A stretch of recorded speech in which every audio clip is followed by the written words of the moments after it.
الان بازار مسکن تو نقطه حساسیه. هزینه ساخت رفته بالا، مسائل اجرت، عوارض، خواب سرمایه، ساخت و ساز دیگه عملا سود نداره. نتیجه چیه؟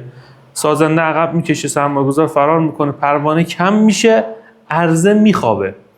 ولی تقاضا چی؟ مردم که نیازشون کم نشده، دارن ازدواج میکنن، مهاجرت میکنن، اجاره میخوان. مسکن مصرفی، نه کالای لوکس. اینجاست که باید زنگ خطر به صدا در بیاد. زنگ خطر رو باید شنید. وقتی ساخت و ساز متوقف میشه، وقتی عرضه عقب میکشه، بازار یه چیزی میسازه به اسم ابرتورم مسکن. نکته مهم، قیمت مسکن از دلار جا مونده. دلار چند برابر شده ولی مسکن با تأخیر حرکت میکنه. تاریخ همیشه یه چیز رو ثابت کرده. مسکن اول میخوابه، بعدش با تأخیر انفجاری حرکت میکنه. سوال این نیست که گرون میشه یا نه. سوال اینه کی، کجا.